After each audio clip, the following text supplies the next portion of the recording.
c'est pas un scoop, et uniquement par technique d'imitation. Autrement dit, les salariés ne sont pas formés et se transmettent entre eux, par des techniques d'imitation, le processus donc, de diffusion des savoirs. Aucune aide extérieure en matière de formation n'est réalisée. Rien. Les encadrants évoquent des problèmes de coût suite à la nationalisation de l'industrie. Alors, ce qui est quand même un gros problème, parce qu'on a renationalisé l'entreprise, mais elle a encore sur des problèmes de financement. Il y a pourtant 4 postes qualifiés pour pouvoir transmettre les connaissances et jouer ce qu'on a appelé le rôle de catalyseur technologique. Les catalyseurs technologiques, ce sont des formateurs plutôt informels qui peuvent transmettre des savoirs et les formaliser sur un guide relativement facile et accessible. Par ailleurs, si les savoirs sont techniques, les techniques d'imitation fréquentes, notamment dans le décortiquage et la presserie, les salariés mettent en avant leur difficulté à être polyvalents.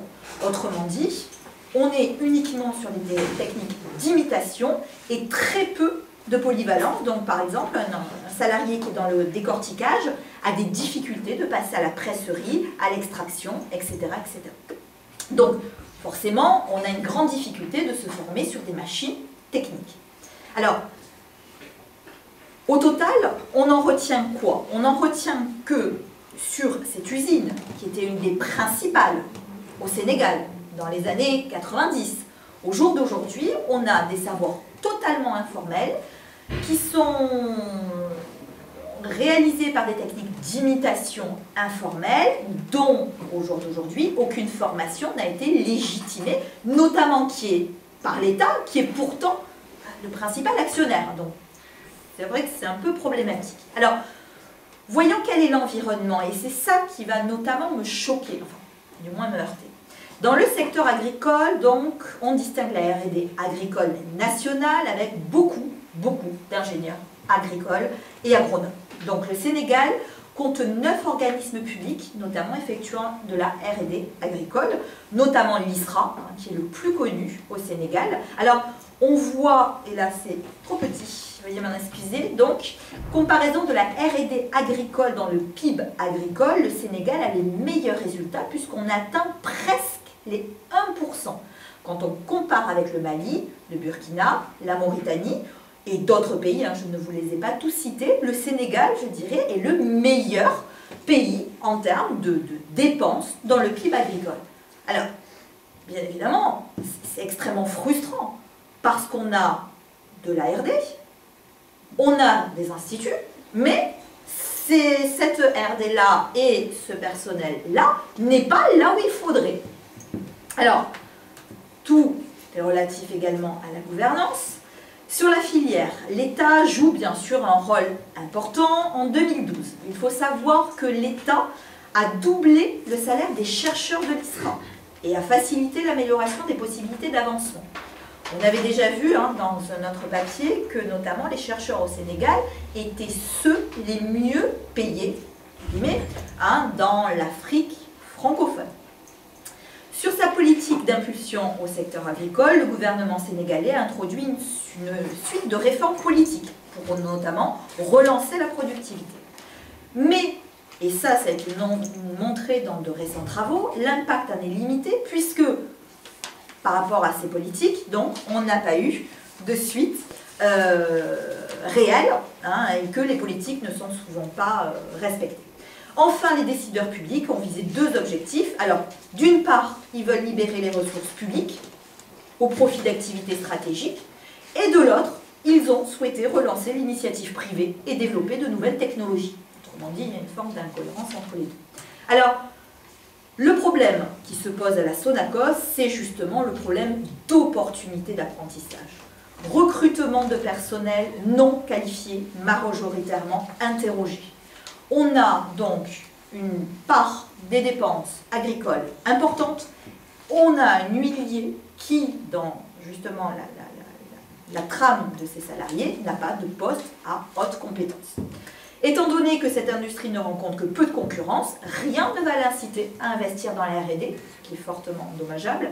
Elle n'a pas de vision à long terme quant aux bénéfices potentiels de la recherche et juge tout simplement inutile d'investir parce que de nouvelles technologies leur parviendront du secteur public ou de l'étranger. Il n'y a donc pas de promotion interne ni d'appel à projet. Autrement dit, on est vraiment dans un système complètement statique au niveau donc des dynamiques d'apprentissage. Vers une pratique, non, je n'ai plus de batterie, donc de survie, c'est pas grave, c'est pas grave. Donc autour de l'industrie, oui mais c'est pas grave, j'en ai presque fini. Donc ce que je voulais montrer autour de cette étude de cas, c'est qu'effectivement donc on est dans une industrie extrêmement particulière, avec un contexte très particulier, que les décideurs publics auraient dû notamment relancer, redynamiser l'apprentissage à travers tout ce qu'on a pu voir. Or, malheureusement, on a au Sénégal des structures, on en a plein et les travaux sont nombreux autour de cela, mais malheureusement, la R&D n'est pas appliquée au sein notamment des principales industries. Et j'ai pu voir avec notre collègue, il en est de même pour d'autres secteurs, donc il n'y a pas que l'huilier qui en est visible. Donc c'est extrêmement frustrant, ça veut dire que les capacités sont présentes, mais les opportunités ne le sont pas, et on va donc vers des problématiques de fuite des cerveaux, etc. etc. Voilà donc globalement ce que je voulais dire pour finir, n'ayant plus de batterie. Très bien, merci beaucoup Vanessa. Très bien, bah, moi aussi je vais profiter de ma position pour te poser quelques questions et puis ensuite donc, je passerai la parole à la salle selon le schéma que nous avons suivi depuis le début de ce séminaire. Donc d'abord une question par rapport à ta présentation. Et je dois dire que ta présentation m'a incité, disons, à mieux formuler un sentiment que j'ai depuis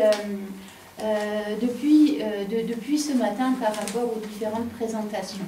On a l'impression en définitive que l'Afrique, s'il est possible de globaliser les choses aussi de façon aussi succincte, n'existe, disons que de relativement peu de temps, par sa rencontre, on va dire, plus ou moins difficile avec l'Europe.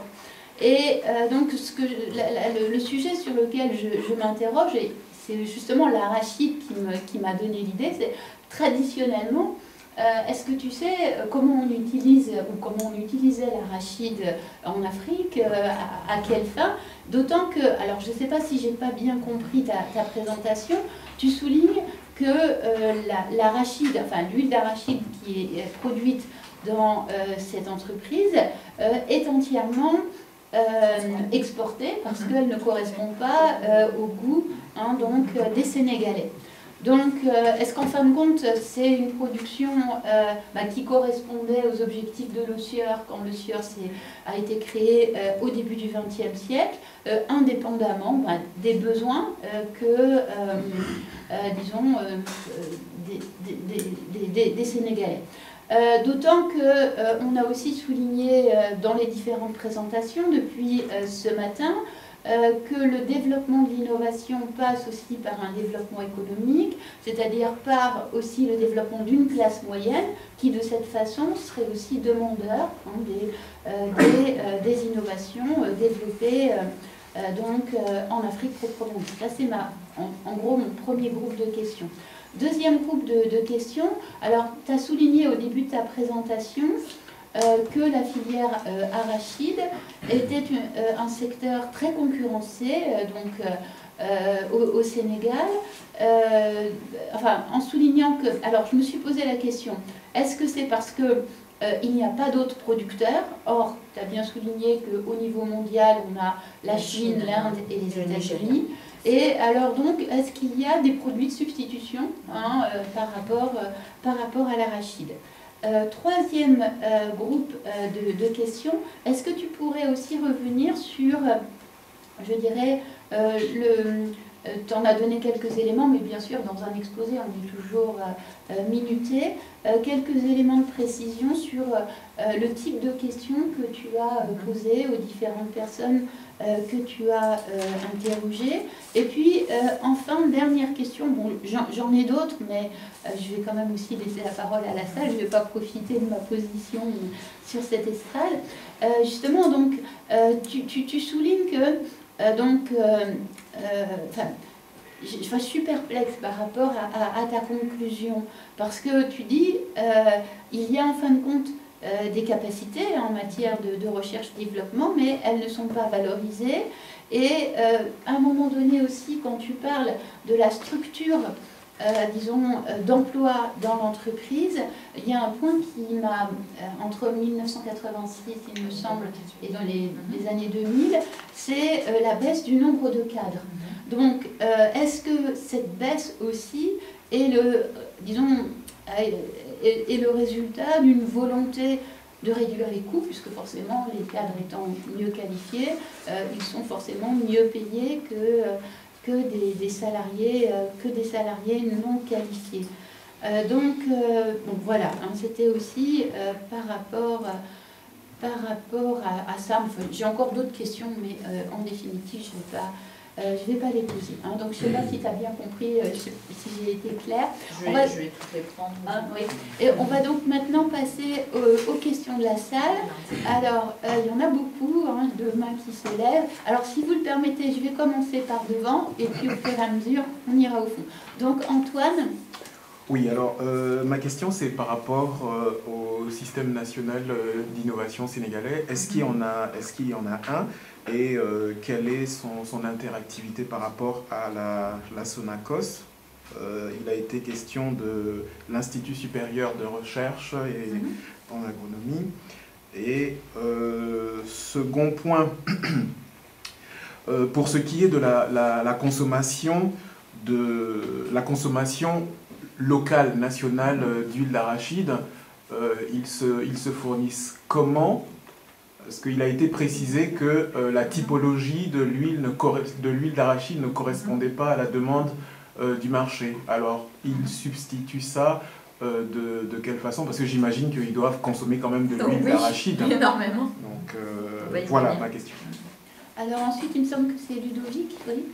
Est-ce que l'absence ou l'existence d'un service de R&D au sein d'une entreprise permet de conclure à l'inertie de l'innovation? Est-ce que l'innovation au sein de ces entreprises qui sont sur des technologies peut-être déjà en routine ne passe pas par des formes d'implication, de relations à l'intérieur de l'entreprise et n'est pas portée par d'autres formes d'organisation que celle simplement d'existence ou pas d'un service R&D, au sens où nous, on peut l'entendre à partir d'entreprises qui sont des grandes entreprises dans d'autres univers. Très bien. Ensuite, oui.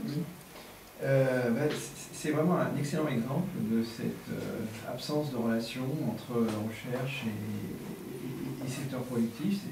C'est presque parfait. Et pourtant, ils en auraient bien besoin de la recherche parce que, si je me souviens bien, ils ont eu des problèmes d'aflatoxine il y a quelques années. Pas du tout. Et ils ont été interdits d'exportation. Ils ont été interdits d'exportation sur le continent américain déjà, et peut-être dans certains pays européens. Et ça a beaucoup nui à la renommée de l'entreprise. Mais moi, vous avez parlé de l'usine de Dakar. C'est pas la plus grosse, hein. La plus grosse, ça doit être à Diourbel. Alors au jour d'aujourd'hui, c'est la plus grosse. C'est la plus grosse. C'était la seconde à l'époque justement des années 90, avant la restructuration. C'est ça. Donc aujourd'hui, c'est la plus importante, tout à fait. Et celle de Tourba était totalement, La question à ce moment-là tombe un peu parce que je voulais savoir dans quelle mesure elle était représentative de l'ensemble. C'est la principale. C'est la principale. Celle de Thierry. Merci. Oui, monsieur. Merci pour votre propos. Deux petites préoccupations. La première sur les décideurs. Qu'est-ce que vous mettez derrière, on peut dire, ce concept décideur? Est-ce que c'est l'État? Est-ce que c'est le gouvernement et tout ça? Voilà, donc en fonction de votre réponse, je me dis, ceci a une telle problématique qui se dessine. Croyez-vous que les États africains sont maîtres de leur système économique? Première question. Deuxième, je voudrais savoir un peu comment vous expliquez la fuite des cerveaux. C'est un sacré débat, ça. Est-ce qu'il y a une raison fondamentale de tout ça? Ah oui, ça. Je voulais terminer par le transfert de technologie. Là aussi, je voudrais pointer une petite préoccupation. Est-ce qu'il y a un lien entre les pays du Nord et les pays du Sud? Si le contexte environnemental reste, on peut dire, préoccupant, est-ce que vous croyez que le transfert de technologie peut être possible aujourd'hui? Voilà. Le transfert de technologie, est-ce qu'il faut importer et les machines et les grands techniciens, ou alors on formerait les Africains sur place pour les aider, on peut dire, à mieux s'exprimer par rapport à leur économie et puis à leurs problèmes voilà, de société. Merci.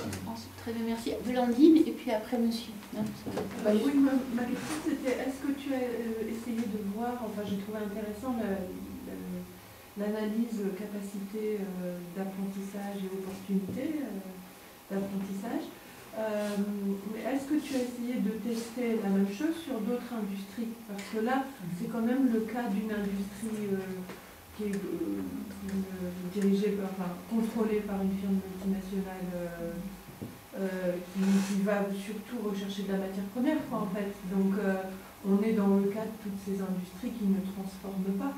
Et donc, forcément, même s'il y a des capacités d'apprentissage, les opportunités ne sont pas présentes, parce que, enfin, d'autant plus que tu as dit qu'il n'y avait pas de demande localement. Donc, est-ce que si on prend une industrie, d'abord, est-ce qu'il y en a? Je pense quand même qu'il doit y en avoir quelques-unes qui transforment un petit peu, ne serait-ce qu'un petit peu les produits, et qui les distribuent sur place. Est-ce que là, on n'aura pas plus d'opportunités, justement, d'utilisation des capacités? Bien, merci. Et puis, monsieur, oui. En fait, dans votre résumé, vous avez parlé, en fait, dans le cadre de la filière arachide au Sénégal, c'était la Sonacos, c'était nationalisé en 2016. En fait, quel était le statut avant la nationalisation? Et c'est en cours de privatisation, tout à fait. En fait, nationalisation, privatisation, nationalisation, privatisation. En fait, c'est en fait nationalisation, ça obéit à quelle politique?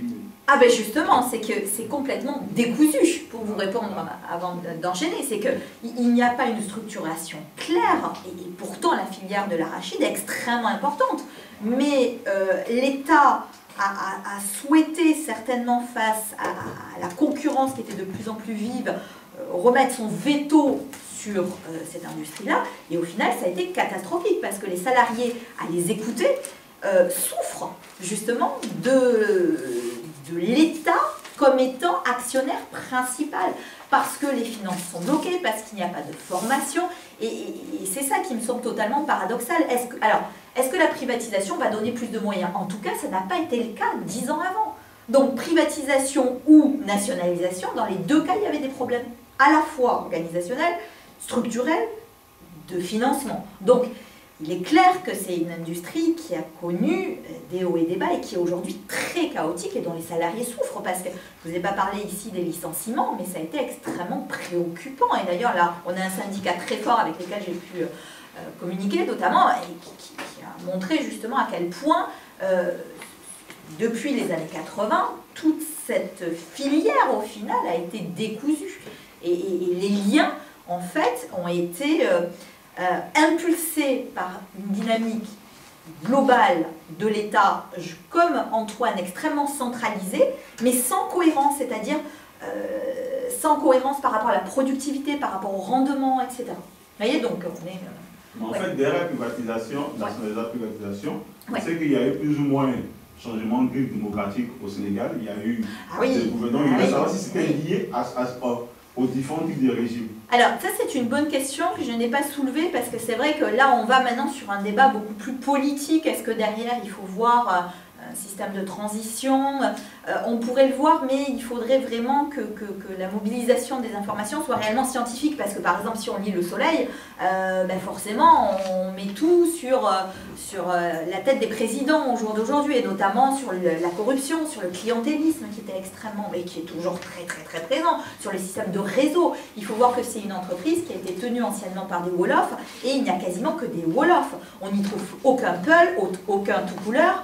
Voilà, et c'est comme la confrérie des Mourides au Sénégal. En fait, on est vraiment dans des systèmes de castes qui s'auto-reproduisent, et c'est vrai que finalement, quand je demandais, alors je réponds rapidement aux questions, justement, j'en venais sur les types de questions que j'ai posées, Sophie, c'était justement à la fois sur leur niveau d'études, et ça m'intéressait, et malheureusement, les niveaux d'études sont encore bas.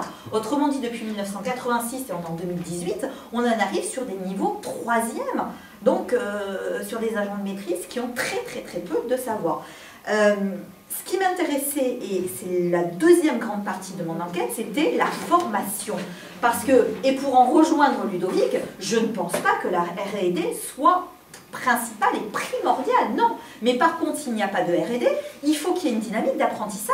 Et il n'y a pas de dynamique d'apprentissage parce que les techniques d'imitation sont extrêmement limitatives, dans la mesure où, informellement, c'est un salarié qui va dire « Bon, là, je te montre, on va reproduire. » Mais on ne va pas vers le renouvellement des connaissances, si vous voulez. Il n'y a pas de cadrage et il n'y a pas de formation officielle. Et ce qui est absolument paradoxal, c'est qu'on trouve par dizaines des chambres de métiers. Pour en revenir aux questions précédentes des autres papiers, on trouve des chambres de commerce et d'industrie, des chambres de métiers.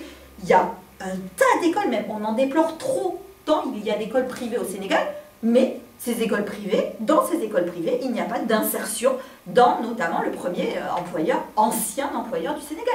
C'est totalement paradoxal. Alors, j'en reviens à une autre question, le phénomène de brain drain. Alors, ça, je l'avais étudié dans ma thèse il y a 10 ans. Le phénomène de brain drain, à l'époque, c'était 60 000 étudiants en première année qui partaient vers, alors là ça remonte, qui partaient vers notamment l'Europe et les États-Unis. Je n'ai pas réactualisé, mais je sais que le phénomène est absolument incroyable au Sénégal. Il me semble que c'est le premier pays d'Afrique francophone dont le brain drain est le plus important. Alors, est-ce que le transfert technologique est possible? Oui, mais s'il est actif. Parce que le transfert technologique, ce n'est pas l'apport de machines et de capitaux. C'est vraiment justement ce que j'ai voulu voir, comment les savoirs sont reproductibles.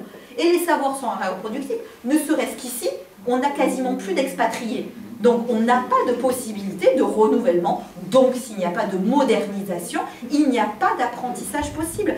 Et c'est pour ça que j'ai bien voulu, et je l'ai dit un peu rapidement, il n'y a pas de R&D, mais surtout, il n'y a pas de formation interne dans l'entreprise. Donc au final, on est dans une situation très chaotique où informellement, les salariés se transmettent. Alors ce qui n'est pas évident parce que on m'a bien précisé que sur la machine, la grande dégraisseuse, c'était extrêmement complexe. Et en fait, c'est entre eux. Ils se montrent, touchent sur le bouton, touche ça, touche ci, touche ça. Et c'était incroyable en fait. Voilà, parce qu'on n'a pas derrière de formalisation du savoir. Autre chose, les décideurs publics, oui, c'est l'État. Mais l'État, au jour d'aujourd'hui, n'a pas impulsé de réelles politiques scientifiques et technologiques. On ne va pas revenir sur les taux de R&D qui sont inexistants au Sénégal. Par contre, on peut privilégier l'attention sur les politiques d'apprentissage. Et le Sénégal a fait des efforts extrêmement importants. Alors là, je m'en remets au séminaire d'il y a quelques mois sur l'éducation, sur justement les plans d'émergence, de priorité dans l'éducation. Parce que au jour d'aujourd'hui, le Sénégal n'a pas spécialement besoin d'investir dans la politique scientifique et technologique, mais dans la politique d'apprentissage pour aller vers la technologie. Voilà ce que je pense réellement, c'est qu'il faut élargir la politique scientifique et technique pour l'accès au savoir dès la base. Donc, la fuite des cerveaux, est-ce qu'ils sont maîtres de leur système économique? Ils le sont plus au jour d'aujourd'hui qu'ils ne l'étaient à l'époque des années 90, bien évidemment. Mais, encore une fois, oui, il y a l'influence du FMI, il y a l'influence de la Banque mondiale. Les études que j'ai trouvées par rapport à la Banque mondiale étaient extrêmement fondées sur la privatisation. Et d'ailleurs, les salariés m'ont dit, écoutez, madame, l'étude, on n'en veut pas. Parce que c'était une étude qui montrait en quoi la privatisation était fabuleuse, etc., etc. Le SNI, alors le SNI, ce n'est pas l'objet de ma présentation. Pour moi, est-ce qu'il existe? Est-ce qu'il existe? Oui, mais il doit être repensé sur des modèles non standardisés et il est défragmenté, il n'a pas de lien entre acteurs. On revient sur tous les travaux de Global X en Afrique. Voilà, mais c'est pas l'objet là de ce que je voulais montrer. D'autres industries, non, je n'en ai pas tenté d'autres au jour d'aujourd'hui. C'est ma première étude de cas. J'étais vraiment pour le moment dans des travaux très macro. Je me recentre maintenant sur le micro qui me semble être beaucoup plus intéressant. Je lisais notamment Rogers sur les systèmes d'innovation décentralisés. J'y crois beaucoup, puisque j'en parlais dans un autre séminaire. Le Technopole de Dakar a été une catastrophe pour à la fois le pays et puis pour la dynamique globale. Donc maintenant, c'est vrai, et je suis d'accord avec M. Deville, qu'il faut vraiment privilégier le local pour y voir les dynamiques d'innovation. Merci. Donc j'ai répondu à Ludovic. Blandine, donc effectivement, il faudrait que je puisse aller sur des industries, oui, alors plus matières premières, sur les minerais. Moi, pourquoi je me suis intéressée à cet huilier? Parce qu'à la base, c'était le premier employeur du Sénégal. Donc je me suis dit, si c'est le premier employeur du Sénégal, je vais quand même démontrer qu'il y a de la formation technique, qu'il y a des liens entre les chambres de commerce et d'industrie, qu'il y a un lien avec l'ISRA, qu'il y a de l'ARD. Et je suis très étonnée, enfin, je ne vais pas être trop idéaliste, mais j'ai été très étonnée de voir qu'il n'y avait rien. Voilà, qu'il n'y avait pas d'opportunité d'apprentissage, malgré les capacités d'apprentissage, parce qu'il y a énormément de savoir au Sénégal. Il y a beaucoup de chercheurs, notamment dans l'agriculture. Ça, c'est quand même un potentiel. Et il y a le CIRAD qui est très présent sur tout ce qui est filière de l'arachide, notamment. Donc, les capacités sont là, mais elles ne sont pas exploitées. Voilà. Et le produit, pardon, de l'arachide, j'ai oublié. Donc, produit de l'arachide, pourquoi il ne consomme pas? Parce qu'il n'aime pas le goût. Le goût est transformé à l'occidental, puisque c'était le sueur. Donc, apparemment, il serait trop sucré. Alors, c'est informel ce que je vous donne en information, ça c'est vraiment les dires des Sénégalais.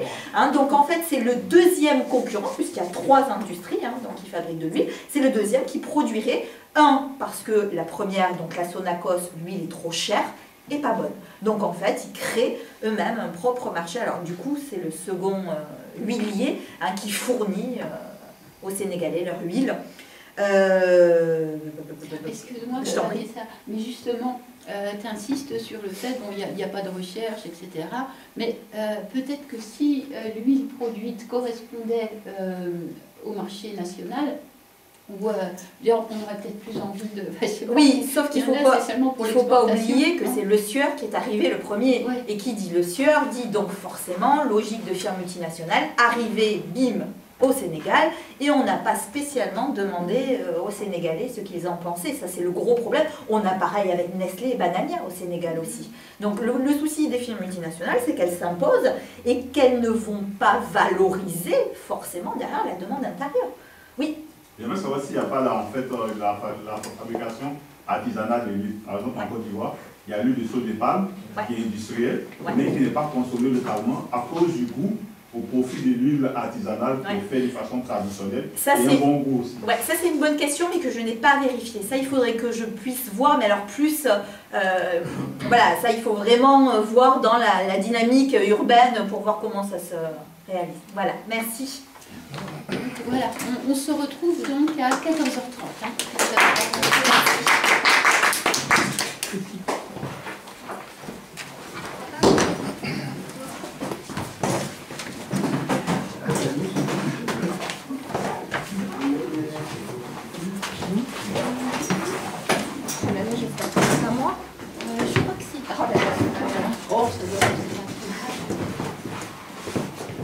Quelqu'un a écrit?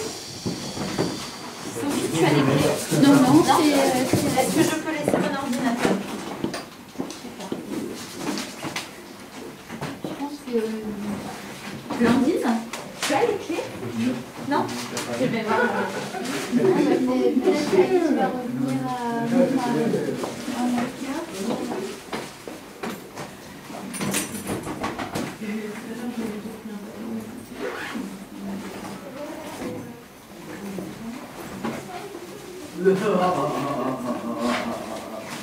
Mais justement, Vanessa, on utilise l'arachide pour autre chose.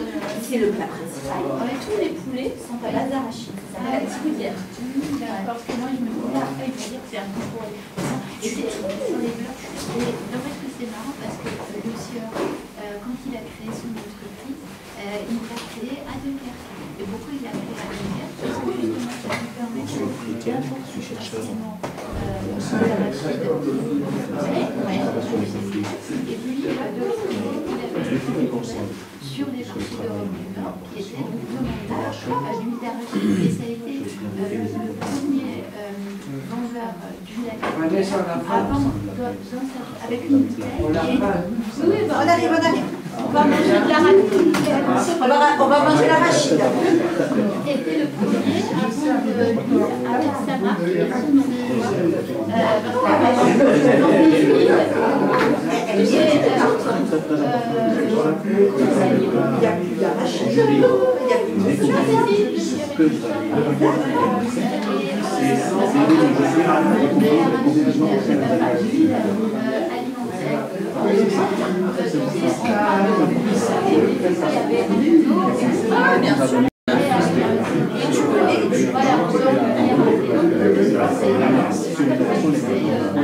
Je vais regarder ça. Je vais un peu creuser.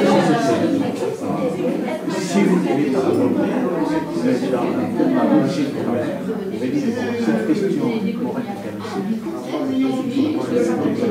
vous énoncez le jurisme. Parce que là, c'est une bonne entrée. Essayez de voir un peu si vous développez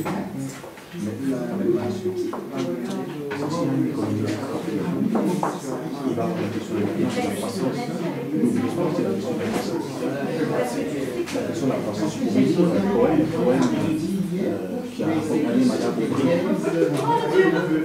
C'est un grand économiste, hein, il a bien dit, il y a un livre de 2000. La croissance, c'est la nouvelle religion.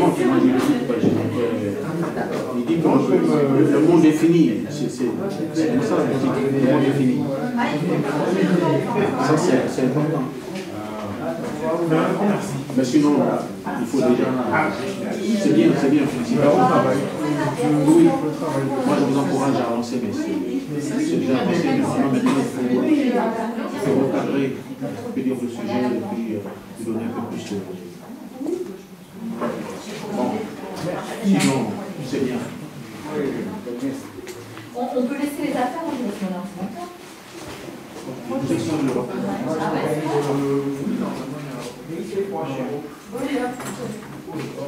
C'est sûr. Je vais aller rechercher mon ordinateur du coup. Je vous laisse. Hop, hop. Et hop. Allez, je prends tout. C'est en plein pour. Ah, ça va.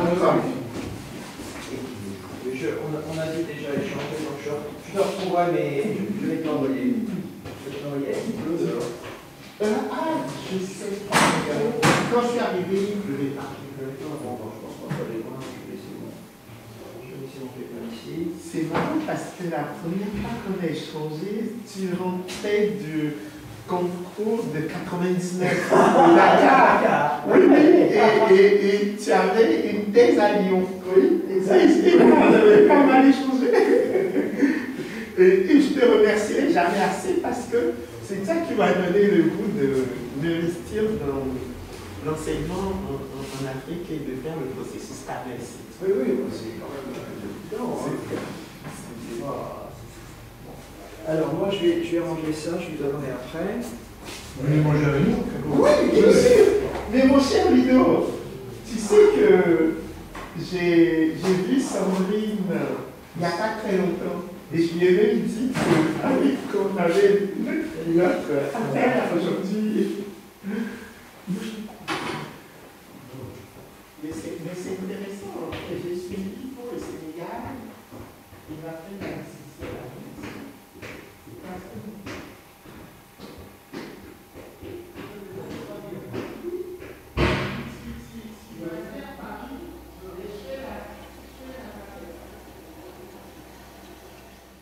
à la faculté de sciences économiques et de gestion de l'université de Lomé, puisque je suis agrégé des facultés de sciences économiques. Et donc, dans la demi-heure qui m'est donnée, je voudrais parler de la relation entre le numérique et la transformation structurelle des économies de l'espace francophone, notamment les économies africaines, et dans un premier temps, et élargir ensuite aux déterminants de cette transformation structurelle et au rôle prégnant de l'innovation dans ce processus. Et j'ai cru comprendre ce matin et j'ai pu suivre au moins la dernière intervention, que certaines des choses que je vais dire ont été ce matin et ont fourni l'occasion d'échanges que j'ai trouvé très très intéressants. Donc, par rapport à la relation entre le numérique et la transformation structurelle, je vais parler des trois canaux à partir desquels, à la francophonie, nous utilisons le numérique pour alimenter la transformation structurelle. Le premier élément sur lequel nous travaillons, c'est la gouvernance des écosystèmes de l'Internet. En particulier, donc tout ce qui est régalien, je donne l'exemple des noms de domaine. Vous ne savez peut-être pas, mais la plupart des noms de domaine dans les pays africains sur l'Internet, comme le .tg pour le Togo, le .ml pour le Mali, n'appartiennent pas au pays. Ces noms de domaine appartiennent à des privés qui les ont déposés il y a une vingtaine, une trentaine d'années. Et donc, il y a tout un travail de négociation que nous faisons pour racheter les noms de domaine. Exemple, pour le Mali, c'est quelqu'un qui est basé aux Pays-Bas, néerlandais, qui est propriétaire du nom de domaine .ml pour le Mali. Donc, ce qui est intéressant de ce point de vue, c'est de voir que se reproduit dans le cyberespace les mêmes enjeux de souveraineté qu'on peut trouver dans l'espace physique. Et donc, derrière tout ce qui renvoie à l'innovation numérique sur le plan macro, on retrouve finalement des enjeux liés à l'espace physique. Il en va de même de la cybersécurité. Et comme vous le savez, il se passe dans le cyberespace l'équivalent de ce qu'on observe dans l'espace physique. Et il y a une corrélation très forte entre la capacité d'un État à maîtriser son cyberespace et sa capacité à assurer la sécurité physique de ses ressortissants. Et donc je crois qu'avant même les attentats physiques, il y a une bataille qui se fait au niveau du cyberespace. Et là, je pense que c'est quelque chose de fondamental parce que moi, quand j'ai été ministre, il m'arrivait souvent de travailler avec mes collègues en utilisant des adresses mail comme Yahoo ou Gmail, mais vous voyez bien qu'une sécurité au niveau d'un État ne peut pas se faire quand les ministres utilisent pour des dossiers qui sont censés être confidentiels des sites internet qui sont facilement piratables. Et donc, ça c'est quelque chose qui me paraît fondamental et la francophonie travaille beaucoup sur le renforcement de capacités pour que les États puissent contrôler la gestion, la gouvernance de leur écosystème numérique. Le deuxième élément sur lequel la francophonie travaille sur la question numérique, c'est sur les biens communs numériques. Moi, j'appartiens au conseil scientifique de l'Agence française de développement et le cœur du travail de l'AFD aujourd'hui sur le plan intellectuel, c'est la problématique des communs. Et cette problématique des communs, elle est bien illustrée, me semble-t-il, dans le cadre du numérique, avec tous les enjeux liés aux ressources éducatives libres, au système de données ouvertes et à toute cette philosophie du partage. Et c'est quelque chose par rapport à la diffusion de l'innovation, par rapport à la réduction de la fracture numérique. Je crois que cette philosophie des communs, cette promotion des biens communs numériques, c'est quelque chose qui peut être positif et qui peut donner un substrat finalement très positif du numérique et de l'impact du numérique dans la gestion de nos biens. Mais il ne faut pas se faire d'illusions. Là également, il y a un vrai enjeu, puisque le Fonds monétaire international a longtemps négocié avec la francophonie pour la traduction et des cours du FMI et la diffusion en ligne de ces cours en français. Ces cours, notamment de programmation financière, sont essentiellement disponibles en anglais. Et l'idée du FMI, c'était de construire ces cours en ligne ouverts et massifs, les MOOC, en français pour les cadres des administrations économiques et financières francophones. Et donc ce que nous avons demandé, c'est de ne pas être simplement des traducteurs, mais de participer justement à la conception même de ces cours, parce que nous savons qu'il n'y a pas de neutralité du point de vue idéologique. Et on ne voulait pas être simplement des vecteurs du consensus de Washington par rapport aux administrations financières africaines. Mais toujours est-il que ce volet bien commun numérique nous paraît important. Troisième et dernier volet sur lequel la francophonie fait beaucoup d'efforts, c'est tout ce qui renvoie à l'entrepreneuriat numérique. À l'entrepreneuriat numérique et là, je sais que ça a été dit ce matin, on remarque une formidable appétence de la jeunesse africaine par rapport à l'innovation numérique, par rapport aux hackathons, par rapport aux innovatons, donc par rapport à la production de solutions numériques au plan microéconomique. Et un élément intéressant développé par la francophonie, ça a été la mise en place d'une plateforme de financement participatif qui s'appelle Finance Ensemble, une plateforme qui permet de mobiliser des ressources pour financer quelques solutions numériques.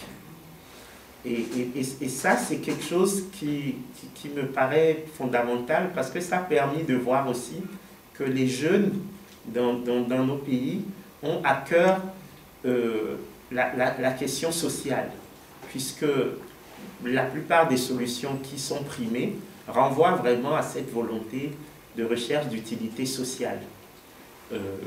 Et en particulier des programmes d'irrigation goutte à goutte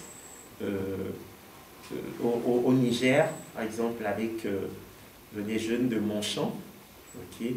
Il y a un jeune, par exemple, Madame Sagiro, qui fait vraiment des choses remarquables à des milliers de kilomètres de Niamey. Donc c'est pour dire que ce n'est même pas simplement un phénomène urbain, mais quelque chose qui...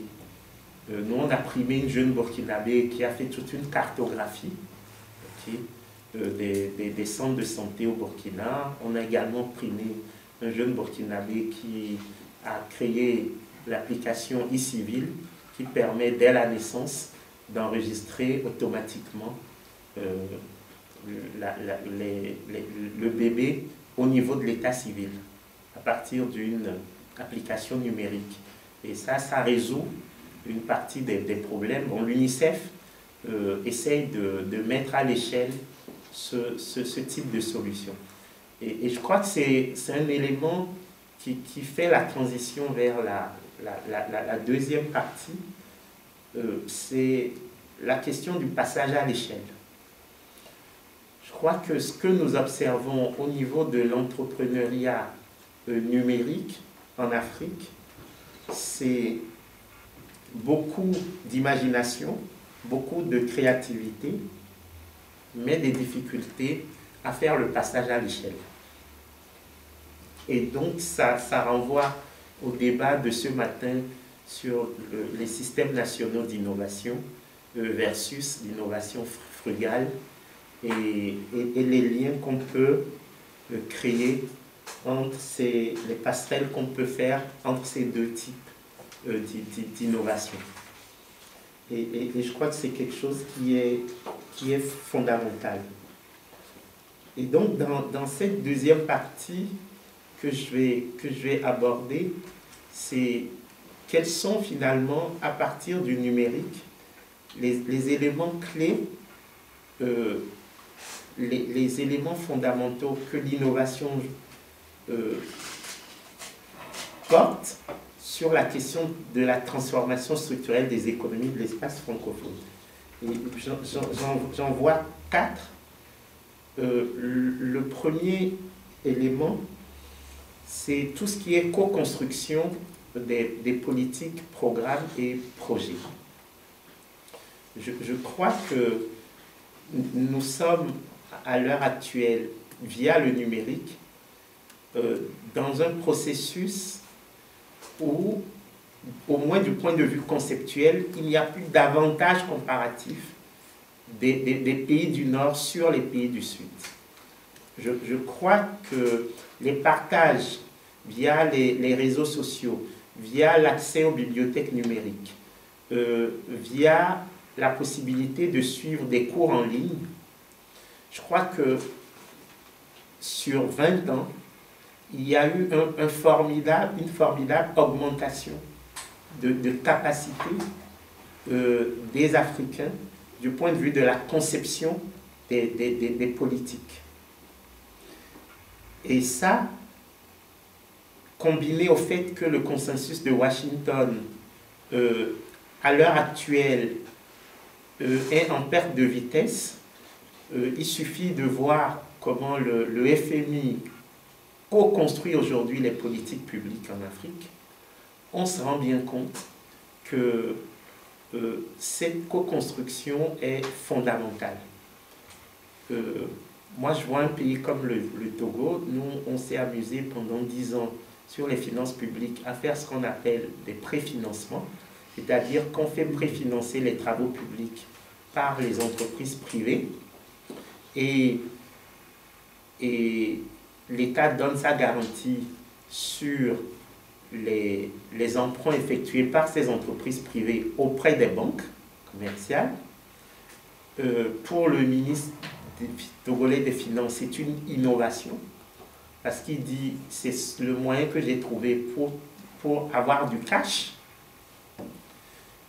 Alors que pour le FMI, c'est une abomination du point de vue de l'orthodoxie des finances publiques parce que ça viole le principe de l'annualité budgétaire, puisque la dette intérieure, elle n'est pas remise à la fin de l'année dans les comptes publics.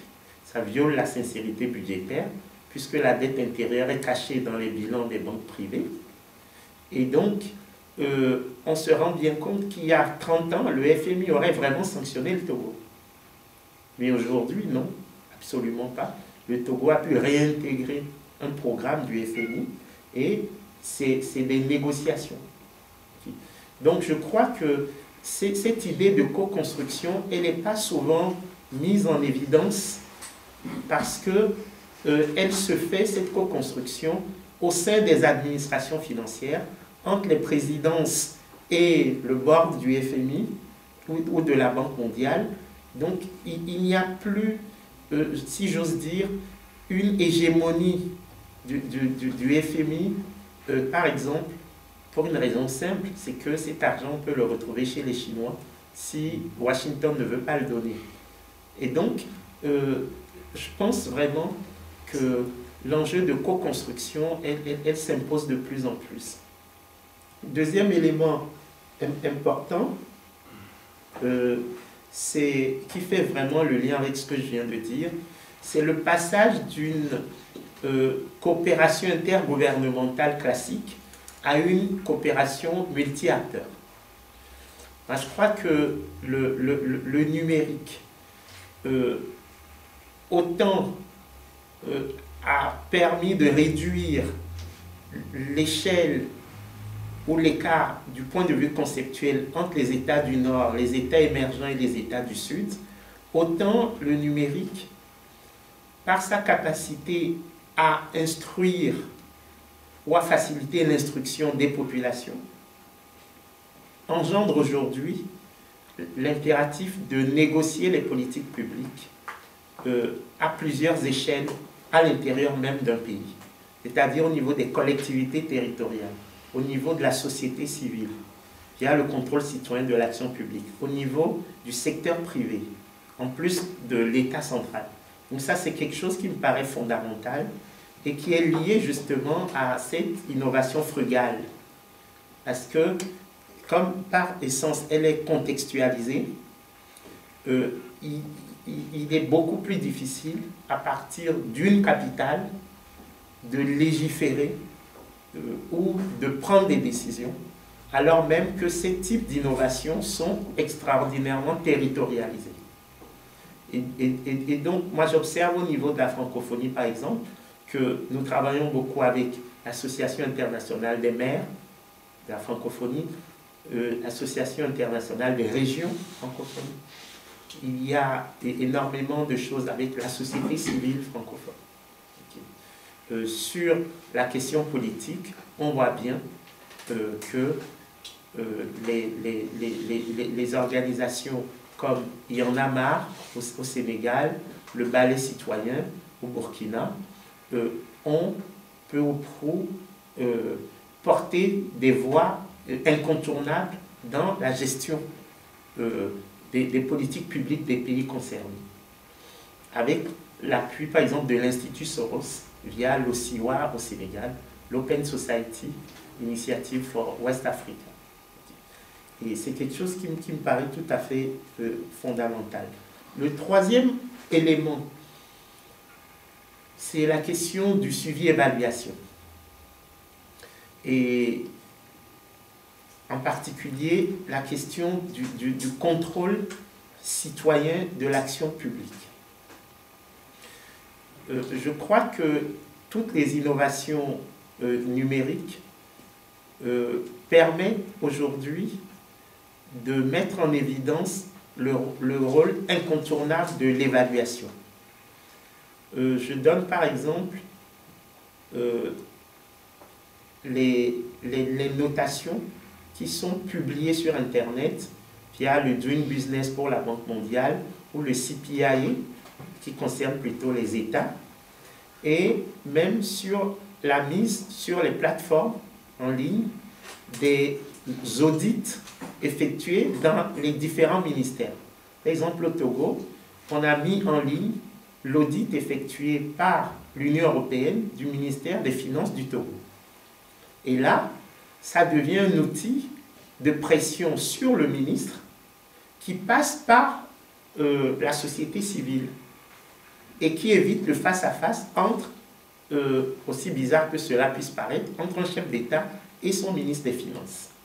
C'est-à-dire que là, ce n'est plus forcément une instruction donc de type vertical qui va appeler à une meilleure gouvernance, mais ça va être des pressions sociétales sur l'exigence de transparence et de redevabilité. Et là, je trouve que ce processus de suivi de l'exécution, de l'évaluation, donc de la reddition des comptes, ce processus est d'autant plus facilité que nous avons de plus en plus d'outils qui permettent d'effectuer ce travail. Moi, je me rappelle que une des difficultés que j'ai eues, vu que je m'occupais aussi de l'évaluation des politiques publiques, c'était la disponibilité des indicateurs. Okay. Et je n'avais pas d'indicateurs conçus ex ante pour évaluer les politiques publiques.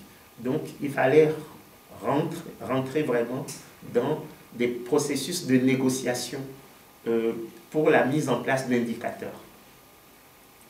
Et enfin, quatrième et dernier point qui me paraît crucial, c'est la construction d'un projet de société. Et je crois que l'innovation, son succès ou son échec ne peut être dissocié du projet de société au service duquel elle est censée opérer. Or, la plupart des pays africains sont quand même dans la dictature de l'urgence. Ce qui fait qu'on a du mal à voir le projet de société, à voir la vision. Moi, j'ai été chargé justement du projet Vision Togo 2030 pour mettre en place les 15 années à venir, 2015-2030. Et c'est vrai que c'est un exercice aussi passionnant que difficile, parce que ce dont on se rend compte, c'est qu'on intériorise énormément les normes externes. On sait exactement ce que veut le Fonds monétaire, on sait ce que veut le système des Nations Unies, mais on ne sait pas forcément ce que veut le Togolais lambda. Et donc, ce travail de construction d'une vision partagée, c'est un travail qui reste à faire, ou quand il est fait, qui reste à parfaire. Parce que vous ne pouvez pas négocier une orientation en termes de passage à l'échelle d'une innovation si ce n'est pas inscrit dans un projet de société, dans une vision. Et là, c'est quelque chose qui me paraît fondamental. Et donc, pour finir, en conclusion, quelques enseignements. Le premier que moi je tire de cette lecture croisée francophonie économique et numérique et ministère de la prospective et de l'évaluation des politiques publiques, c'est qu'il faut absolument combler le milieu absent entre la production intellectuelle et les applications concrètes. Ça a été dit ce matin, mais je crois que ce n'est pas inutile de le rappeler. Il n'y a pas de lien entre la production intellectuelle dans nos universités et nos centres de recherche et les éléments quotidiens de vie des populations. Et donc, c'est vraiment un appel à la multiplication des think tanks qui vont développer ces solutions de politique publique. En tout cas, qui pourront avoir le mandat de transformer en choses concrètes les résultats de la recherche. Vous savez, Léon Walras disait, à la limite, ce serait le droit du savant de faire la science pour la science. Donc on ne peut pas demander d'emblée à un universitaire ou un chercheur d'avoir une vocation d'action immédiate. En revanche, on peut construire le pont entre la recherche universitaire, la recherche scientifique et les politiques publiques. Moi, j'ai longtemps cru, quand j'étais jeune et que je regardais à la télévision le Premier ministre de mon pays ou le président de mon pays, qu'il y avait des endroits où on réfléchissait. En fait, je me suis rendu compte que non. J'ai été conseiller économique du Premier ministre Togolais en 2008-2009 et en fait, il n'y avait pas de centre d'analyse stratégique où on pouvait dire qu'est-ce qu'on veut faire de l'innovation, qu'est-ce qu'on veut faire de l'agriculture, qu'est-ce qu'on veut faire de l'industrie, qu'est-ce qu'on veut faire des transports. Je vais dire, ça n'existait pas. Et donc, c'était sur la base de ce que les bailleurs demandaient qu'on faisait des efforts. Okay. Si l'Union européenne dit, nous, notre mandat, c'est tel, on va aller dans ce sens. Et les secteurs orphelins, c'était les secteurs pour lesquels il n'y avait pas de bailleurs. Mais ça ne voulait pas dire que ces secteurs n'étaient pas importants pour le pays. Mais tant que vous n'avez pas une impulsion qui venait de l'extérieur, c'était compliqué de faire un travail rigoureux sur le moyen terme. Douglas North dit, entre les institutions et les performances, il y a les incitations. Donc moi je pense que ce soit sur la question des innovations ou même d'autres éléments clés du processus d'émergence, la question des incitations devrait être au cœur de nos réflexions. Qu'est-ce qui fait qu'à un moment donné, on décide de mettre l'accent sur telle ou telle chose? Et ça me paraît quelque chose de fondamental. Deuxième enseignement, et c'est une bonne transition, c'est sortir de cette triple extraversion dont on a d'ailleurs parlé en partie ce matin, une extraversion réelle, une extraversion monétaire, une extraversion intellectuelle. Ce qu'on observe sur l'extraversion réelle, et l'exemple du Sénégal fut frappant ce matin, c'est que on n'est pas vraiment dans une valorisation pour la consommation interne de nos produits de base. C'est une dynamique qui est souvent tirée de l'étranger. Bon, peut-être dans les discussions, je reviendrai sur un cas que je connais bien, le cas du coton.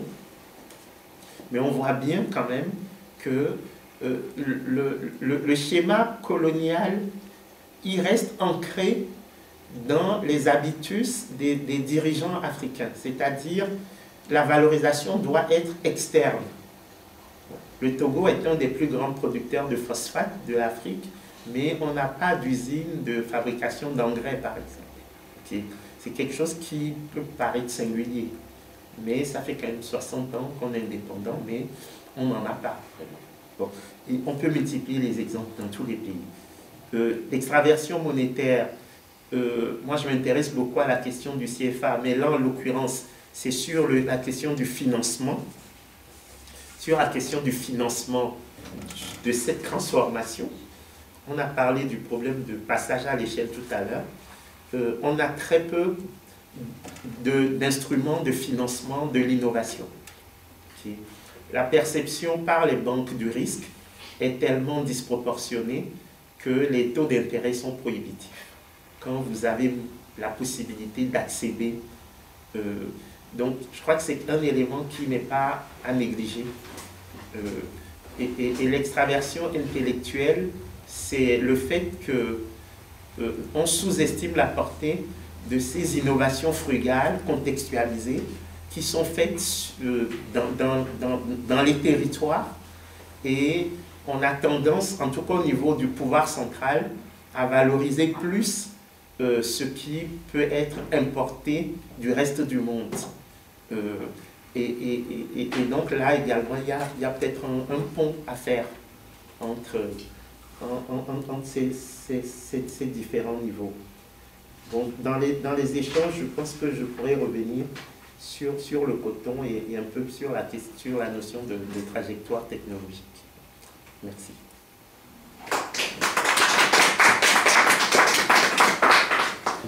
Bien, mais merci Kako. À mon tour de te remercier d'avoir accepté notre invitation.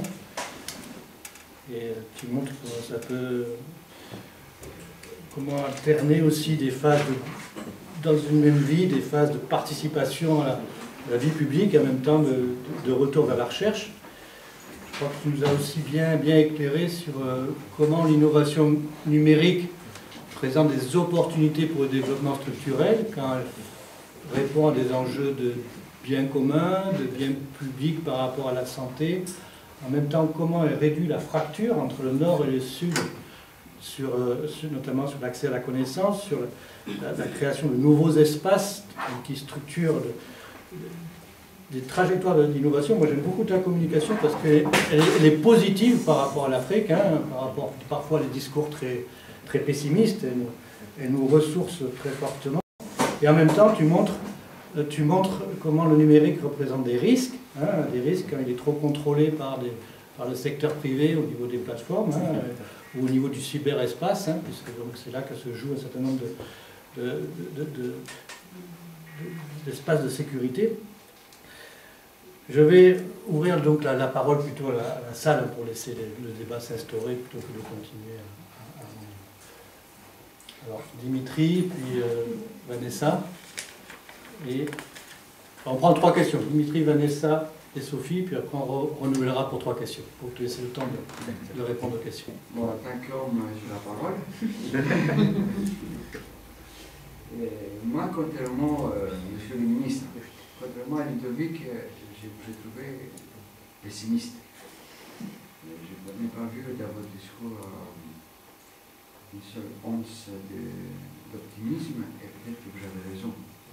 Parce que aussi bien les incitations, vous avez parlé des incitations, c'est important pour la croissance et le développement économique. Alors les incitations sont des incitations à court terme, d'accord? C'est-à-dire on incite par rapport à des programmes de bailleurs. On incite par rapport à l'abonné qu'on ne contrôle pas. On incite par rapport aux normes du commerce international. Alors, est-ce que vous ne pensez pas que toute innovation porteuse, d'accord, on parle d'innovation frugale, mais là, pour émerger et pour attraper de retard, il faut plutôt de la grosse innovation, de l'innovation d'ampleur. Alors, est-ce que vous ne pensez pas que disons que l'orientation de nos pays du tiers-monde, de nos pays, je dis, d'accord, ces incitations accroissent les fractures sociales internes au pays, et ce qui pose alors le problème du contrôle ou de la participation de la société civile à la réalisation d'un projet national. C'est-à-dire que plus le numérique avance dans le monde, plus les fractures dans le tiers-monde sont renforcées, sont insurmontables. Et je parle par exemple, là on parle de l'Afrique, vous parlez de l'Europe du Sud, et plus particulièrement de la Grèce. Depuis qu'on a eu ces incitations des barrières internationaux, il y a un effritement de la société civile. C'est-à-dire que les groupes sociaux se sont vraiment séparés. Et là, tout à l'heure, ce matin, on a parlé des classes moyennes. Alors, pour développer une économie capitaliste qui se respecte, il faudra quand même penser à des ponts entre les riches et les pauvres. Et plus ça va, plus la masse des pauvres augmente et plus la richesse se concentre. Alors, comment vous voyez dans cette évolution des économies africaines, c'est-à-dire des fractures sociales, qu'est-ce qui va faire le pont? Comment la société doit se structurer par rapport à toutes ces contraintes pour donner un coup de pouce non seulement à l'activité économique, mais au processus d'innovation d'ampleur, compatible, plutôt intégré au numérique, pour donner une perspective de croissance forte aux économies nationales. Alors, je propose qu'Aco réponde à cette question déjà, parce que dans un espace limité, mais comme elle est assez longue. Tout à fait. Tout à fait. Non, mais c'est vraiment... C'est le sujet d'une thèse, ça. Ou d'une HDR. Je crois que Dimitri a décidé de m'achever. Non, mais pour dire que c'est vraiment la question fondamentale.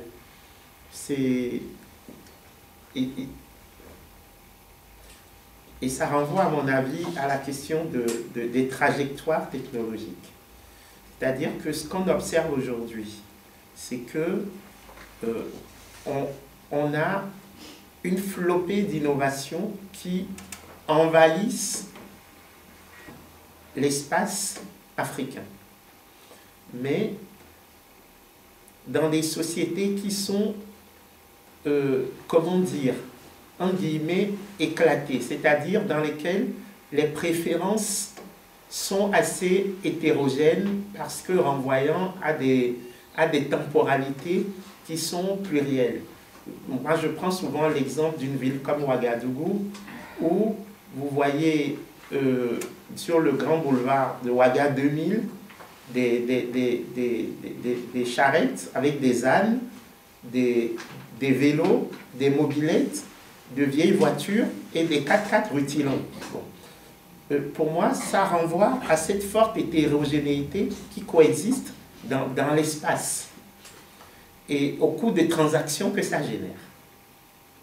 Et c'est pour ça que, a priori, et ça fait le lien entre ce que vous dites, Dimitri, ce que disait Ludovic, a priori, il va être difficile de construire de systèmes nationaux cohérents d'innovation dans des sociétés où l'État lui-même a du mal à se structurer et à représenter une vision d'ensemble.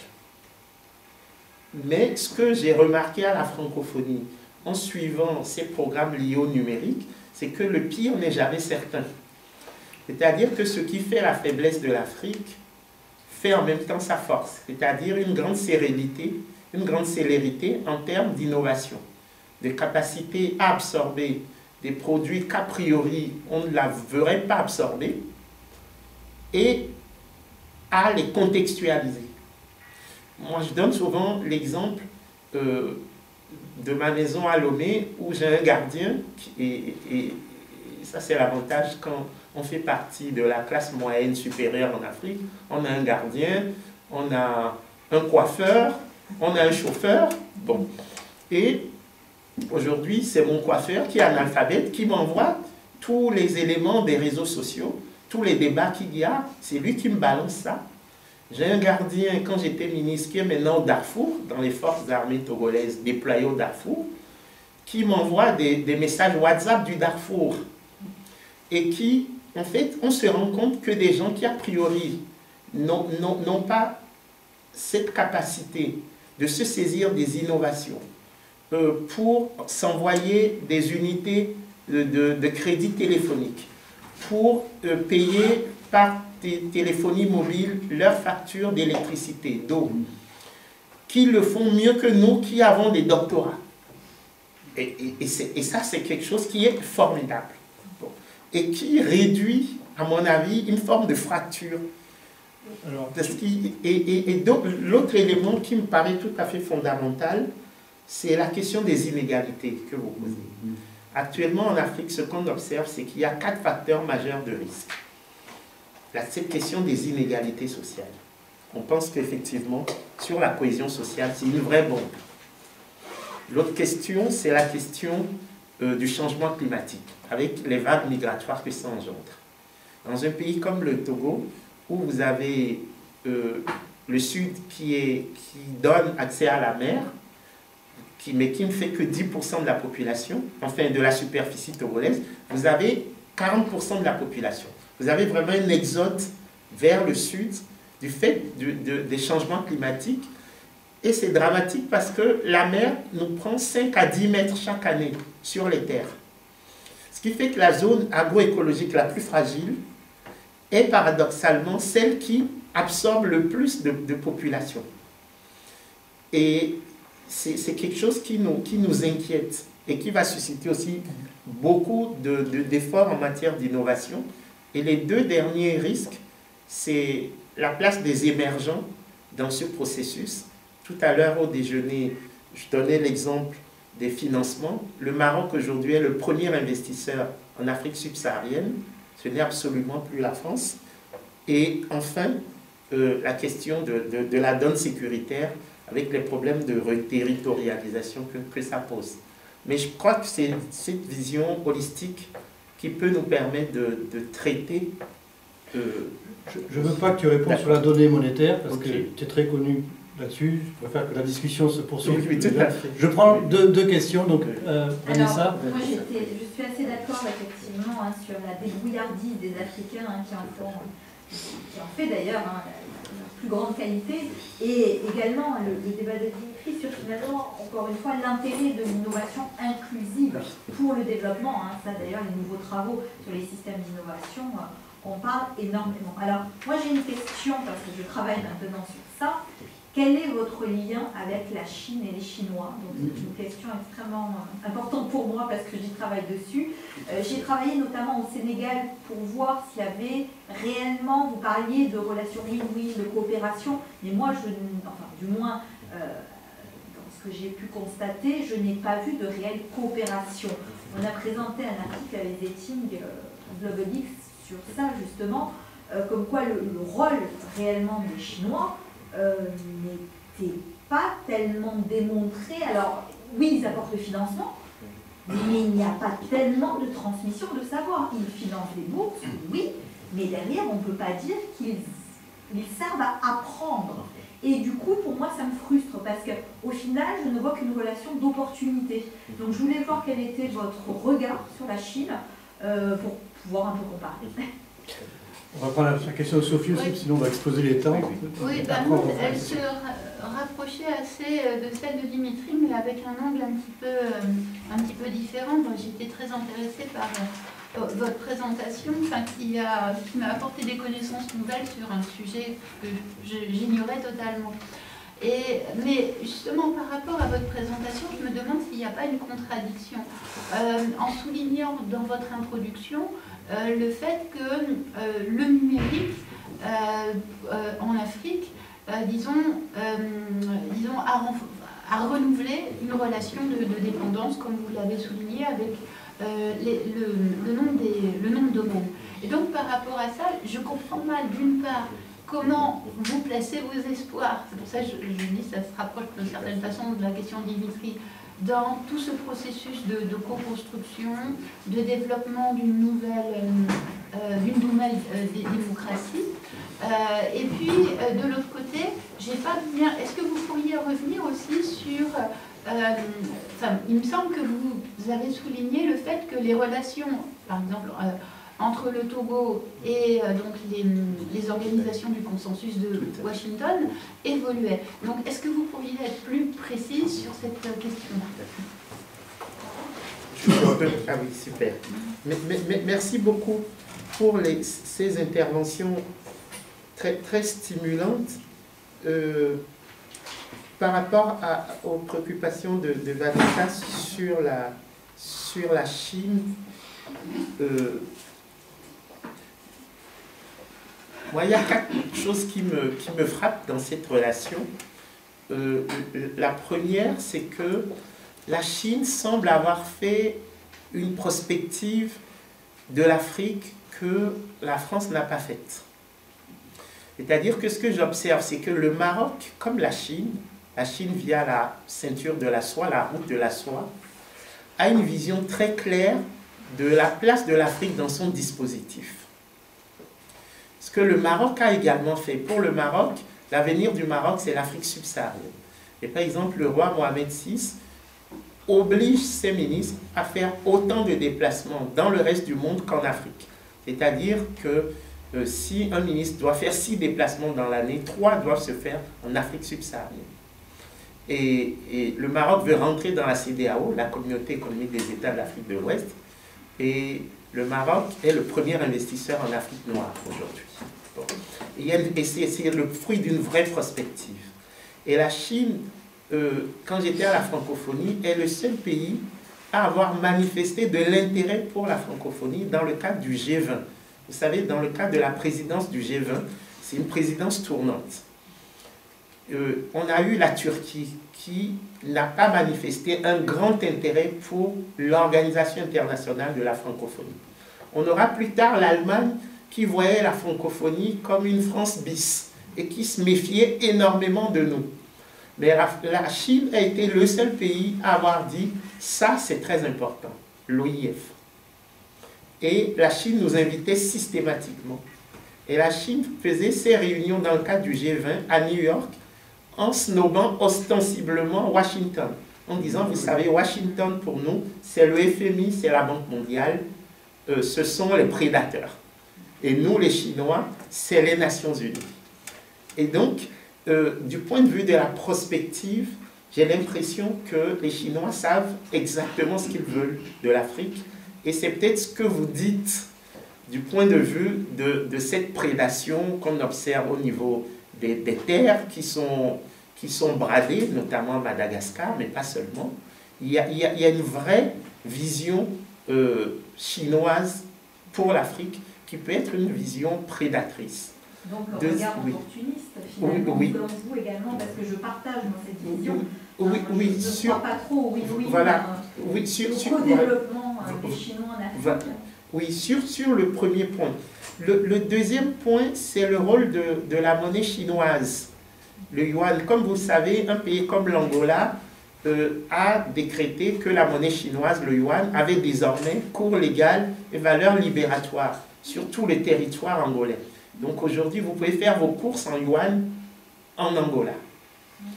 Et donc, là, de ce point de vue, et je crains d'ailleurs que une des difficultés d'évolution de la zone franc ne soit liée à la présence chinoise en Afrique centrale, c'est l'idée qu'une nouvelle dévaluation du CFA pourrait plonger les chefs d'État d'Afrique centrale vers la Chine, parce qu'aujourd'hui on soupçonne déjà l'existence d'une banque au Congo-Brazzaville qui alimenterait le pouvoir directement en cash, sans passer par les canaux officiels financiers.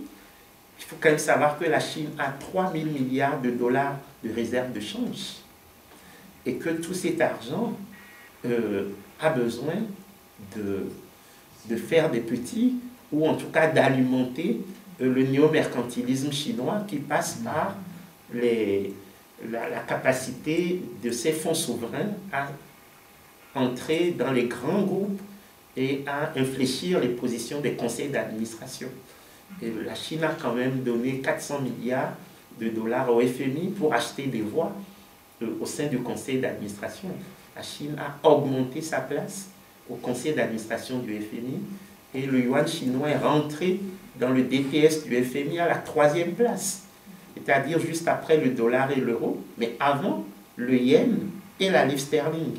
Donc, effectivement, sur la monnaie, je crois qu'il y a un enjeu qui n'est pas visible, mais qui se joue aussi en Afrique, sur la place du yuan pour remplacer le franc CFA qui peut être perçu comme un sous-multiple de l'euro. Troisième point, c'est la coopération Chine-France, parce qu'il se met en place dans la gestion des grands travaux en Afrique subsaharienne, une coopération entre la France et la Chine. Par exemple, en Côte d'Ivoire, le Bolloré gère finalement le dernier quai à conteneurs du port d'Abidjan construit par les Chinois. Et donc, c'est très intéressant. Moi, c'est quelque chose que j'avais observé à Bamako dans les années 2005-2006, où je travaillais pour le CIRAD à Bamako, et où pour le sommet France-Afrique, les Chinois avaient construit le palais des congrès de Bamako sur financement français. Et c'est quelque chose qui m'avait, à l'époque, interrogé. Je me suis dit, tiens, il peut y avoir une forme de coopération dans un environnement, a priori, dans lequel on se dirait qu'il n'y aurait que de la confrontation. Donc c'est pas mal en dynamique de voir aussi les nouvelles alliances sino-françaises qui se créent. Et enfin, quatrième point, qui rejoint un des éléments que vous soulignez, c'est le positionnement du Japon, justement par rapport à la Chine. Moi, j'ai participé aux différents TICAD, notamment à celui de 2013 au Japon, où le discours japonais, c'est de dire, vous voyez, contrairement aux Chinois, nous sommes dans l'apprentissage. Nous, on ne viendra jamais vous donner des technologies toutes faites, mais on va vous aider à construire des technologies. Et c'est pour ça que nous allons construire, nous allons bâtir les usines automobiles dans vos pays pour que vous construisiez vous-même vos véhicules automobiles. Contrairement aux Chinois qui vous envoient des motos complètement polluées ou polluants. Et donc, c'est très intéressant là aussi de voir comment ces pays asiatiques se positionnent vis-à-vis de l'Afrique. Sophie avait voilà, si tu peux répondre à Sophie, parce qu'après il y aura 3 autres questions. Tout à fait. Oui, vous avez tout à fait raison. C'est-à-dire que mon constat de départ, c'est le constat d'une grande disproportion des rapports de force. Et disproportion qu'on peut même observer entre les États-Unis et l'Europe sur la question de la gestion de l'écosystème de l'Internet. Un de nos combats à la francophonie, c'était que le français puisse avoir droit de cité dans les instances où se régule l'Internet, ce qui n'est absolument pas le cas. Quand vous prenez l'ICANN, vous n'avez pas du tout d'expression française dans cet organisme qui régule l'Internet au plan mondial. Donc, le président Macron a même nommé un ambassadeur du numérique pour la France pour essayer de contrebalancer l'hégémonie américaine sur la question de l'Internet. Et donc, moi, ce que je voulais dire simplement, c'est que dans la dynamique, il peut y avoir la possibilité de récupérer de l'espace d'autonomie par le biais de la contextualisation. Et ça, c'est quelque chose dont il ne faut pas négliger l'impact. Cette capacité des jeunes Africains à se saisir de cet outil qu'est Internet pour construire des espaces d'autonomie et de souveraineté. Et c'est pour ça que l'exemple des mouvements citoyens dans le cadre de la contestation politique me paraît très intéressant. C'est quelque chose qu'on a déjà observé lors des printemps arabes, bon, avec ensuite des destins très différents. Non, non, il y avait juste un point sur le FMI et le Togo. Alors, c'est quelque chose qui me paraît très intéressant. C'est que moi, quand j'ai été nommé ministre en octobre 2013, la première note que j'ai faite au chef de l'État togolais, c'était de dire qu'il faut que nous rentrions en programme avec le FMI. Ce qui pouvait paraître paradoxal parce que je fais partie des anti-FMI primaires. Mais il faut reconnaître que l'obligation de bonne gouvernance, c'est quelque chose qui fait du bien à nos États. Et pour moi, il y a deux FMI. Il y a le FMI qui promeut la bonne gouvernance, et personne ne peut faire l'apologie de la mauvaise gouvernance. Ça dépend comment on la définit, monsieur. Voilà. Et le FMI qui nous fait croire que la bonne gouvernance, c'est forcément la plongée sans filet de sécurité dans la mondialisation néolibérale. Bon. Donc ça, c'est vraiment la force du FMI, c'est de nous faire croire qu'une politique rigoureuse est forcément une politique restrictive. Bon. Donc ça, c'est toute la subtilité du fond. Et moi, j'essaie quand même de déconstruire ce discours du fond et de dire, dans le fonds monétaire, l'exigence de bonne gouvernance est importante. Mais ce dont je me suis rendu compte, c'est que personne au Togo, dans les sphères décisionnelles, ne voulait vraiment rentrer en programme avec le FMI. Et je vais même plus loin. Le représentant résident du FMI au Togo de l'époque, Werner Keller, qui était vraiment un Suisse protestant, tout ce qu'il y a de plus rigoureux, finalement s'est fait virer par le Togo. Il s'est fait virer et le FMI a dit, bon, si c'est comme ça, nous ne vous enverrons plus de représentants résidents. Bon. Mais parce que justement, il y avait ce préfinancement des dépenses, des investissements publics par les entreprises privées que nous réprouvions tous. En tout cas, tous les gens qui voulaient une gouvernance sérieuse. Mais ensuite, qu'est-ce qui s'est passé? Il s'est passé que le FMI a besoin de justifier sa présence aussi, son existence. Et donc, le fait qu'un pays rentre en programme avec le FMI, c'est désirable par les instances du FMI. Et donc, les négociations se sont poursuivies. Et donc, finalement... Je vais t'arrêter. Oui, c'est intéressant. Non, je finis juste la phrase. Non, mais les négociations se sont poursuivies et finalement, le Werner Keller, qui a dit la vérité avant tout le reste, il est dans un bureau totalement anonyme aujourd'hui à Washington, mais vous avez une nouvelle équipe qui a accueilli le Togo, qui est rentré en programme avec le FMI et qui aujourd'hui renégocie les délais, renégocie les modalités de mise en ordre des finances publiques. Et donc ça, ce n'est pas l'ajustement structurel du début des années 80. Parce qu'en temps, la crise des subprimes est passée par là. La question des FRPC, donc les fonds de réduction de la pauvreté et pour la croissance, ces facilités sont passées par là. Strauss-Kahn est passé par là, donc une vision néo-keynésienne. Et donc, c'est intéressant aussi de voir que dans ces pays qui, a priori, n'ont aucun pouvoir de négociation, on arrive à construire des relations qui font que finalement, vous avez une diversité de trajectoires.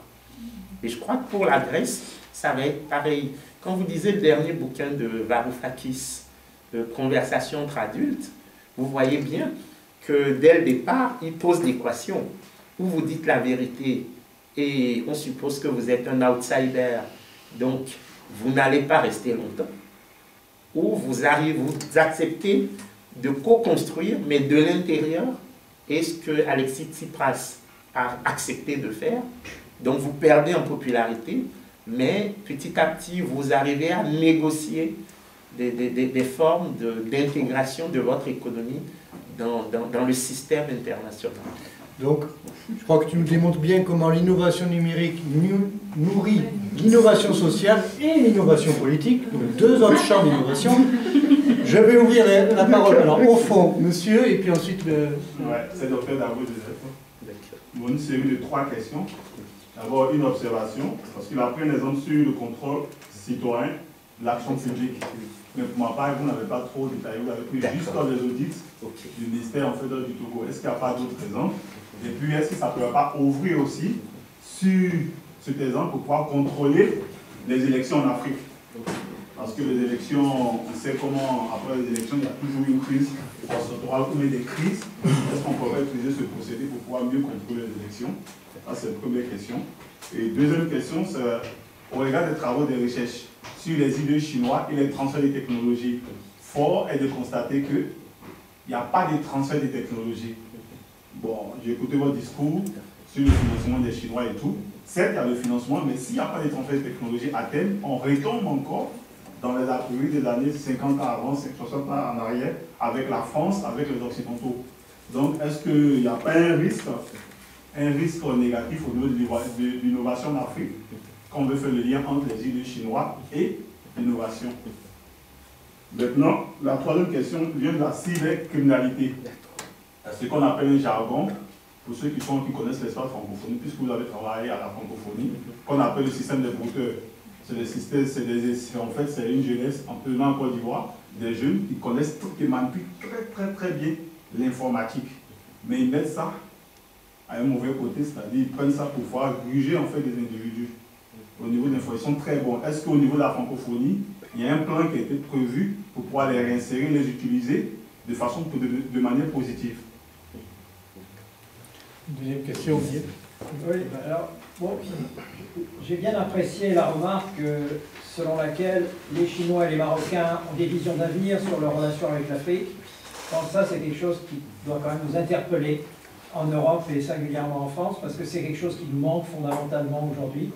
Et on voit très bien qu'au moment où précisément il serait temps de relancer des liens, de participer à un développement qu'on sent proche, on est en train de s'en retirer, comme si finalement c'était une sorte de boulet qu'on trimballait un peu malgré nous. Et ça, c'est franchement très dommageable, et c'est surtout pas le moment. Alors maintenant, j'aurais une question à poser pour revenir sur le numérique. Je crois qu'on sera tous d'accord pour dire que l'utilisation du numérique par les individus en Afrique, où le niveau